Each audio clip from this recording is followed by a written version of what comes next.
मनन रसामृत को सब्सक्राइब करना और शेयर करना ना भूलें। शुक्रिया। ओम श्री गुरुचरण कमलेभ्यो नमः। गुरुर्ब्रह्मा गुरुर्विष्णु गुरुर्देवो महेश्वराय। गुरुर्साक्षात् परब्रह्म तस्मै श्री गुरुवे नमः।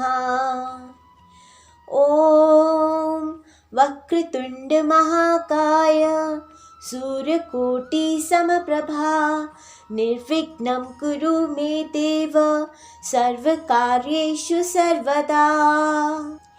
वंशी विभूषितकरान् नवनीरिताभात् पीताम्बरा तरुणबिम्बफलधरोष्टात् पूर्णेन्दुसुन्दरमुखारविन्दनेत्रात् कृष्णात् परं किमपि तत्त्वम् अहं न जाने। कृष्ण त्वदीयपदपङ्कजपञ्जरान्ते अद्यैव मे विशतु मानसराजहंस। प्राणः प्रयाणसमये कफपातवित्ते कण्ठवरोधन विधौ स्मरणं कुतस्ते। हरे कृष्ण कृष्ण कृष्ण हरे हरे, हरे राम राम राम हरे हरे। श्री राधिकाय नमः। ओम हनुमन्ते नमो नमः। आइए कुछ देर के लिए चित्त को एकाग्र करने के लिए भगवान के नाम का कीर्तन करें। वनमाली है श्यामल वर्णा, वनमाली है श्यामल वर्णा। त्रिभंग ललित कर मुरली धरना, त्रिभंग ललित कर मुरली धरना।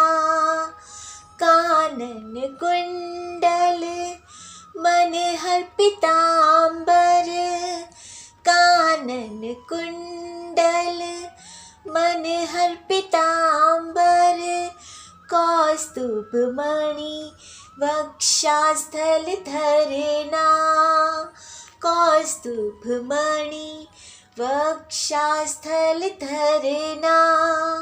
वनमाली है श्यामल वर्णा, वनमाली है श्यामल वर्णा। श्री अंग हरि चंदन चर्चित, श्री अंग हरि चंदन चर्चित।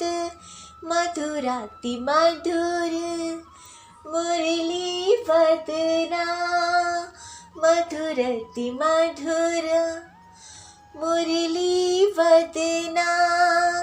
वनमाली है श्यामल वर्णा, वनमाली है श्यामल वर्णा।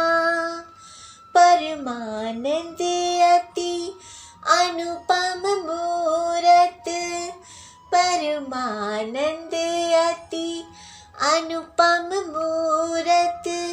निर्मल चित हरि वासन करना, निर्मल चित हरि वासन करना। वनमाली है श्यामल वर्णा, वनमाली है श्यामल वर्णा। त्रिभंग ललित कर मुरली धरना, त्रिभंग ललित कर मुरली धरना। वनमाली है श्यामल वरना, वनमाली है श्यामल वरना। हरे कृष्णा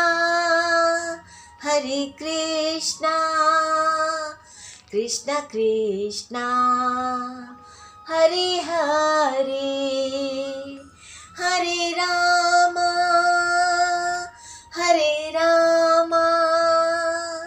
राम रामा हरे हरे। हरे कृष्णा कृष्णा कृष्णा हरे हरे, हरे राम राम राम हरे हरे। हरे कृष्णा कृष्णा कृष्णा हरे हरे, हरे राम राम राम हरे हरे। हरे कृष्णा कृष्णा कृष्णा हरे हरे, हरे रामा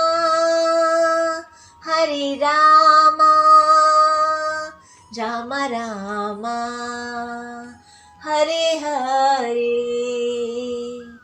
हरे कृष्णा कृष्णा हरे हरे, हरे राम राम राम हरे हरे। हरे कृष्णा कृष्णा हरे हरे, हरे राम राम राम हरे हरे। हरे कृष्णा कृष्णा हरे हरे, हरे राम राम राम हरे हरे।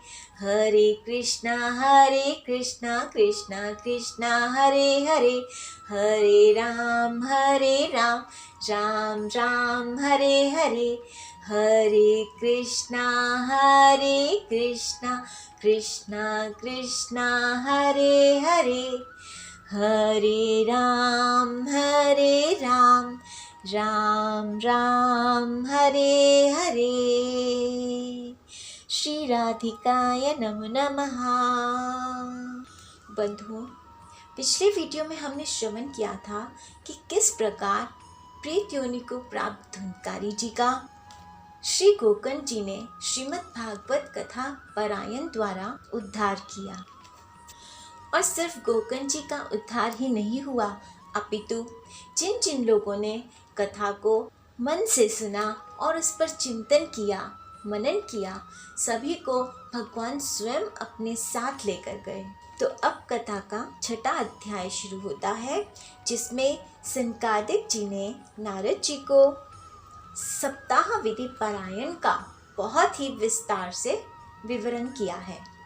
सनकादिक जी नारद जी से कहते हैं कि सप्ताह विधि पारायण से पहले ज्योतिषी से मुहूर्त निकलवाना होता है, और जिस प्रकार विवाह के लिए धन रखते हैं वैसे ही व्यवस्था कथा के लिए करनी होती है, क्योंकि यह एक राजस सेवन विधि है। भाद्रपद, अश्विनी, कार्तिक, मार्गशीर्ष, आषाढ़ और श्रावण आदि महीने श्रोताओं को मोक्ष प्रदान करते हैं। उत्साही लोगों को सहायक बनाकर तथा कथा का समाचार जितना ज़्यादा हो सके वहाँ तक भेजना चाहिए और सबको सब परिवार आने का निमंत्रण देना चाहिए। कथा का आयोजन किसी तीर्थ वन अथवा अपना घर भी अच्छा माना गया है। आगे बहुत ही विस्तार से कथा की तैयारी कैसे करनी है, भूमि पूजन, मार्जन, लेपन, सजावट, बैठने की व्यवस्था, ब्राह्मणों के बैठने की व्यवस्था, वक्ता के विराजने का स्थान, मुख की दिशा, श्रोताओं के मुख की दिशा, वक्ता कैसा हो आदि बताया गया है। फिर किस प्रकार कथा आरंभ करनी है, क्या प्रार्थना करनी है, ये बताया गया है। जैसे संसार सागरे मग्नं दीनं मा करुणानिधे कर्म मोह ग्रहितांगम मामुद्धार भवार्णवात्। हे करुणानिधि, मैं संसार में डूबा हुआ और बड़ा दीन हूँ। कर्मों के मोह रूपी ग्राह ने मुझे पकड़ रखा है। आप इस संसार सागर से मेरा उद्धार कीजिए। इसके पश्चात धूप दीप आदि सामग्रियों से श्रीमद् भागवत की भी बड़े उत्साह और प्रीति पूर्वक विधि विधान से पूजा करें। श्रीमद् भागवत जी का विधि विधान से पूजन करके पुस्तक के आगे नारियल रखकर प्रसन्न चित्त से श्रीमद् भागवत जी से स्तुति करें। श्रीमद् भागवताख्योऽयं प्रत्यक्षः कृष्ण एव हि स्वीकृतो असि मया नाथ मुक्त्यर्थम भवसागरे। श्रीमद् भागवत के रूप में आप साक्षात श्री कृष्ण भगवान ही विराजमान है। नाथ, मैं भवसागर से छुटकारा पाने के लिए आपकी शरण लेना चाहता हूँ। मेरा यह मनोरथ आप बिना किसी विघ्न बाधा के सांगोपांग पूरा करें। केवल मैं आपका दास हूँ। इस प्रकार दीन वचन कहकर फिर वक्ता का पूजन करें। उसे सुंदर वस्त्राभूषण से विभूषित करें और फिर पूजा के पश्चात इस प्रकार स्तुति करें। शुक रूप प्रबोधज्ञ सर्वशास्त्र विशारद एतत् कथा प्रकाशेन मज्ञानम विनाशय। हे शुक्रूप भगवान, आप समझाने की कला में कुशल और सब शास्त्रों में पारंगत हैं। कृपया इस कथा को प्रकाशित करके मेरा अज्ञान दूर करें। फिर अपने कल्याण के लिए प्रसन्नता पूर्वक उनके सामने नियम ग्रहण करें और 7 दिनों तक यथाशक्ति उसका पालन करें। कथा में विघ्न ना हो इसलिए 5 ब्राह्मण और नियुक्त करें। वक्ता को क्या करना चाहिए, कथा के दौरान इसका भी विवरण है। कथा कब से कब तक हो, सुबह से दोपहर, फिर 2 घंटे का विश्राम और फिर दोबारा से शाम को कथा शुरू करें। भगवान का कीर्तन करें, व्यर्थ बात ना करें, अल्पाहार करें, भोजन एक बार ही करें। सुनने वालों के बारे में भी कहा गया है, विष्णु भक्ति से रहित मनुष्य कथा सुनने का अधिकारी नहीं है। भक्ति से नियम से कथा सुनने, ब्रह्मचर्य का पालन करने और भूमि पर सोने और पत्तल में खाने से बहुत कल्याण होता है। काम, क्रोध, लोभ, मोह और द्वेष को तो अपने अंदर आने ना दें। निंदा से बचें। अशुद्ध नारी और पतित लोगों से दूर रहें। सत्य, शौच, दया, मौन, सरलता, विनय और उदारता का बर्ताव करें। धनहीन, क्षय रोगी, किसी अन्य रोग से ग्रस्त, भाग्यहीन, पापी, पुत्रहीन और मुमुक्ष भी कथा सुने। कथा सुनने से अक्षय फल की प्राप्ति होती है। विशेष फल की इच्छा हो तो जन्माष्टमी जैसा व्रत रखें। समाप्ति पर भक्ति पूर्वक वक्ता का पूजन करें। प्रसाद, तुलसी और प्रसादी मालाएं दें, सबको दें। मधुर मृदंग और झांकियों सहित कीर्तन करें। जय जयकार हो, शंख ध्वनि हो, श्रोता विरक्त हो तो अगले दिन गीत का पाठ करें और गृहस्थ हो तो हवन करें। दशम स्कंद का एक श्लोक पढ़कर खीर, मधु, घृत, तिल और अन्न आदि सामग्रियों से आहुति डालें। होम करने की शक्ति ना हो तो ब्राह्मणों को फल इत्यादि दान करें। न्यूनता अधिकता के दोष को शांत करने के लिए विष्णु सहस्त्र नाम का जाप करें। इस प्रकार ठीक ठीक से पालन करने पर मंगलमय भगवत पुराण अभीष्ट फल प्रदान करती है। अर्थ, धर्म, काम और मोक्ष चारों की प्राप्ति का साधन हो जाता है। तो इस प्रकार सप्ताह विधि का पारायण होता है, जिसे कथा का राजस सेवन कहा जाता है। लेकिन यहाँ जो हम कथा श्रवण कर रहे हैं वो निर्गुण सेवन है, जिसमें दिनों का, समय का कोई प्रतिबंध नहीं है और ना ही कोई बहुत बड़ा आयोजन है। बंधुओं, 7 दिन कथा के लिए बहुत कम है। श्रीमद् भागवत जी तो ज्ञान का सागर है, भक्ति का भंडार है और आनंद की ऐसी छाया है जिसके नीचे बैठ जाओ तो उठने का मन ही नहीं करता। हर श्लोक में ज्ञान भरा है, रस भरा है, भगवान के प्रति अपार प्रेम भरा है। कौन सा सुनाओ, कौन सा छोड़ दो। इसलिए मैंने और कथाओं की तरह दिनों का कोई प्रतिबंध नहीं रखा, समय का कोई प्रतिबंध नहीं रखा, क्योंकि जब भी मैं श्रीमद् भागवत जी के साथ होती हूँ तो मुझे ऐसा लगता है कि भागवत जी का अध्ययन करने के लिए दिन तो क्या, जन्म भी बहुत कम पड़ेंगे। इसलिए हमेशा मेरे दिमाग में एक ही गाना घूमता रहता है कि तेरा साथ है कितना प्यारा, तन मन मैंने तुझ पे वारा, तेरे मिलन की लगन से हमें आना पड़ेगा दुनिया में दोबारा। तो श्रीमद् भागवत जी इतनी प्यारी हैं, इतनी रसमय हैं, भगवान के प्रति इनमें इतना इतना प्रेम भरा है। ये स्वयं भगवान का ही तो रूप है और हमें भी उस प्रेम से सराबोर कर देती हैं। हमें लगता है कि भागवत जी का, पूरा भागवत जी का अध्ययन करने के लिए एक जन्म बहुत कम है, तो इसलिए मैंने कोई दिनों का प्रतिबंध नहीं रखा है। जितना ज़्यादा हो सके उतने श्लोकों का आनंद लेते हुए कथा करेंगे आप सब लोगों के साथ। मैं खुद भी अपनी श्रोता बनकर इस कथा को सुना करूँगी और मेरा सजेशन है आपको कि कथा सुनते हुए एकाग्र चित्त होकर साथ साथ अपने दीक्षित मंत्र की या फिर ओम नमो भगवते वासुदेवाय के जाप की माला करते रहें। आंखों को बंद करके कानों से सुनते रहें कथा को और आंखों को बंद करके हृदय में कथा को देखते भी रहें। बहुत बहुत आनंद आएगा। ये सब विवरण देकर सनकादिक जी ने नारद जी से पूछा, नारद जी अब बताओ और क्या सुनना चाहते हो। श्रीमद् भागवते नेव भुक्ति मुक्ति करे स्थिते। इस श्रीमद् भागवत से भोग और मोक्ष दोनों ही हाथ लग जाते हैं।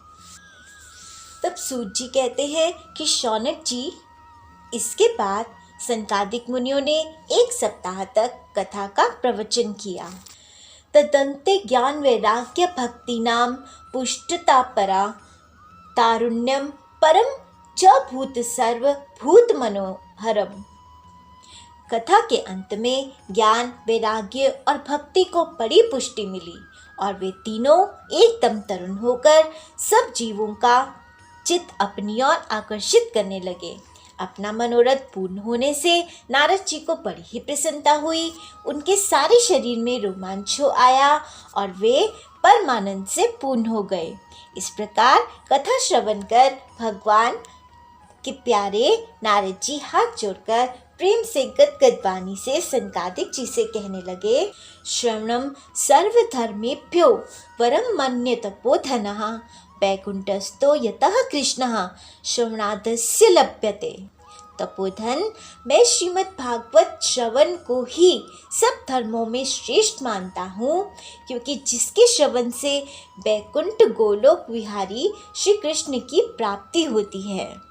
अभी नारद जी इतना कह ही रहे थे कि शुकदेव जी भी वहाँ पर आ पधारे और कहने लगे, निगम कल्प तरोर कलितम फलम सुख मुखात अमृत द्रव्य संयुतम पिबत भागवतम रसमालयम मुहुरहो रसिका भुवि भावकः। शुकदेव जी कहते हैं, रसिक एवं भावुक जनों, यह श्रीमद् भागवत वेद रूप कल्प वृक्ष का परिपक्व फल है। श्री शुकदेव रूप शुक के मुख का संयोग होने से अमृत रस से परिपूर्ण है।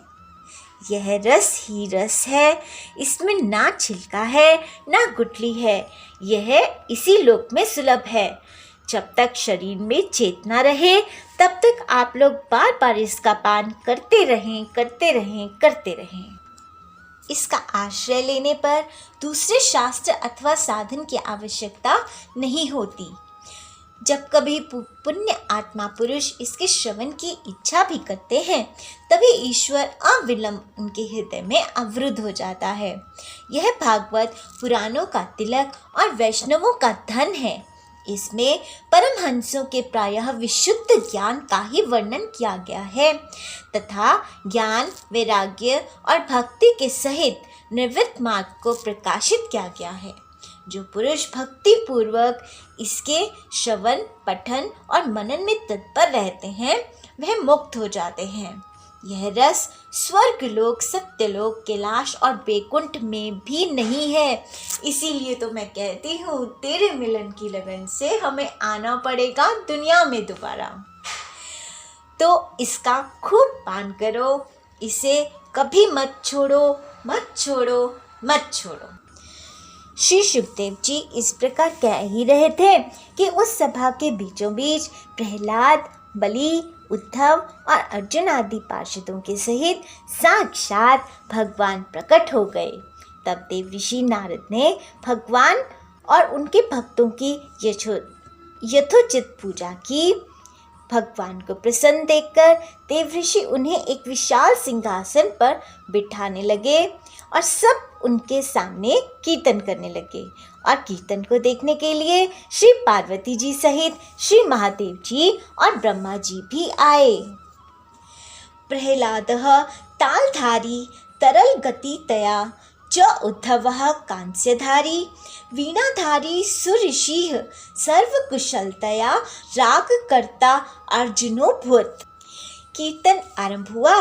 प्रहलाद जी तो चंचल गति होने के कारण करताल बजाने लगे। उद्धव जी ने झांझी उठा ली। देव ऋषि नारद वीणा की ध्वनि करने लगे और स्वर ज्ञान में कुशल होने के कारण अर्जुन राग अलापने लगे। इंद्र ने मृदंग बजाना आरंभ किया। सनकादिक बीच बीच में जय घोष करने लगे और सबसे आगे सुखदेव जी तरह तरह की सरस अभंगी करके भाव बताने लगे। इन सब के बीच में परम तेजस्वी भक्ति, ज्ञान और वैराग्य नटों के समान नाचने लगे। ऐसा अलौकिक कीर्तन देखकर भगवान प्रसन्न हो गए और इस प्रकार कहने लगे, मैं तुम्हारी इस कथा और कीर्तन से बहुत प्रसन्न हूँ। तुम्हारे भक्ति भावना ने इस समय मुझे वश में कर लिया है, अतः तुम लोग मुझसे वर मांगो। तब सब लोग भगवान से कहने लगे, भगवान, हमारी यह अभिलाषा है कि भविष्य में भी जहाँ जहाँ सप्ताह कथा हो, वहाँ आप इन पार्षदों के सहित अवश्य पधारें। हमारा ये मनोरथ पूर्ण कर दीजिए। भगवान तथास्तु कहकर अंतर्ध्यान हो गए। इसके पश्चात नारद जी ने भगवान तथा उनके पार्षदों को चरणों को लक्ष्य करके प्रणाम किया और फिर सुखदेव जी आदि तपस्वियों को भी प्रणाम किया। कथा अमृत का पान करने से सब लोगों को बड़ा ही आनंद हुआ। उनका सारा मोह नष्ट हो गया और फिर सब लोग अपने अपने स्थानों को चले गए। शौनक जी ने पूछा, सूत जी, सुखदेव जी ने राजा परीक्षित को, गोकर्ण ने धुंधकारी को और सनकादिक ने नारद जी को किस किस समय ये ग्रंथ सुनाया था? तब सूत जी ने बताया कि भाद्रपद मास की शुक्ल नवमी को सुखदेव जी ने कथा आरंभ की थी।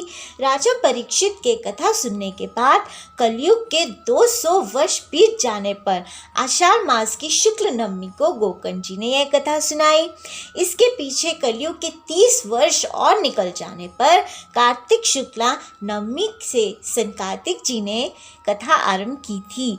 निष्पाप शौनक जी, आपने जो कुछ पूछा उसका उत्तर मैंने आपको दे दिया। इस कलयुग में भागवत की कथा भगवान को पाने का रामबाण औषध है। श्री सुखदेव जी ने प्रेम रस के प्रवाह में स्थित होकर इस कथा को कहा है। इसका जिसके कंठ से संबोधन हो जाता है वह बैकुंठ का स्वामी बन जाता है। शौनक जी, मैंने अनेक शास्त्रों को देखकर आपको यह परम गोप्य रहस्य अभी अभी सुनाया। सब शास्त्रों के सिद्धांतों का यही निचोड़ है। संसार में यह शुक शास्त्र से अधिक पवित्र और कोई वस्तु नहीं है। अतः आप लोग परमानंद की प्राप्ति के लिए इस द्वादश स्कंद रूप का रस का पान करें। जो पुरुष नियम पूर्वक इस कथा का भक्ति भाव से श्रवण करता है और जो शुद्ध अंतःकरण भगवत भक्तों के सामने इसे सुनाता है, वे दोनों ही विधि का पूरा पूरा पालन करने के कारण इसका यथार्थ फल पाते हैं।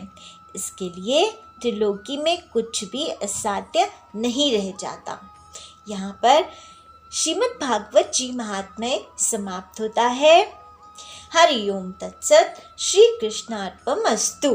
तो बंधुओं, श्रीमद् भागवत महात्म्य जी को पढ़कर हमें भी उन सभी प्रश्नों के उत्तर जो शौनक जी ने सूत जी से पूछे थे स्पष्ट हो जाते हैं कि श्रीमद् भागवत जी ही भक्ति, ज्ञान, वैराग्य प्रदाता हैं, जिनकी शरण में आने से मनुष्य अपनी आसुरी वृत्ति को छोड़ने लगता है और उस पर कलयुग का प्रभाव कम हो जाता है, जिससे उसके द्वारा सत्कर्म होते हैं और भगवान की भक्ति से माया का प्रभाव भी मनुष्य पर नहीं होता। कीर्तन करते रहें, कथा श्रवण करते रहें, सेवा करते रहें और सबसे ज़्यादा ज़रूरी है कि कथा श्रवण करने पर कथा के लीलाओं का मनन करते रहें, चिंतन करते रहें।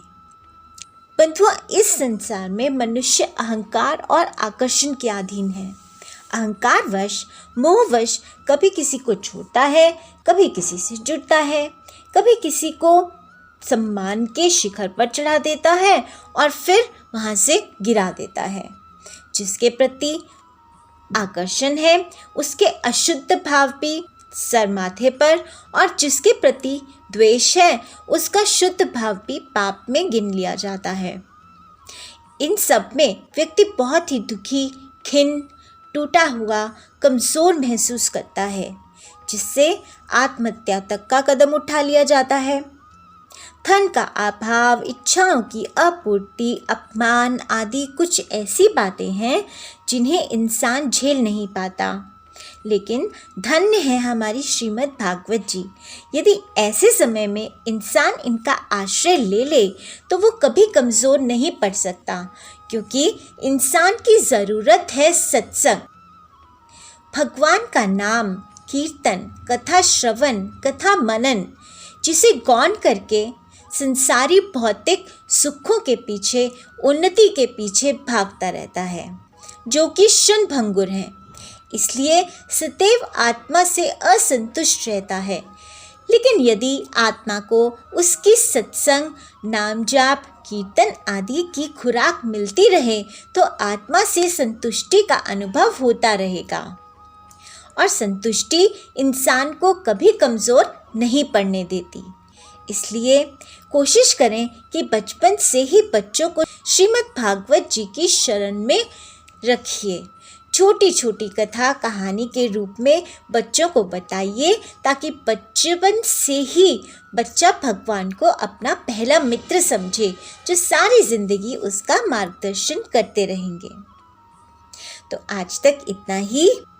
कल फिर पहले स्कंद से प्रारंभ करेंगे। तब तक आप नाम जाप करते रहें। हरि ओम नमो भगवते वासुदेवाय। हरि ओम नमो भगवते वासुदेवाय। हरि ओम नमो भगवते वासुदेवाय। जय बिहारी जी की। कृपया मनन रसामृत को सब्सक्राइब करना और शेयर करना ना भूलें। शुक्रिया।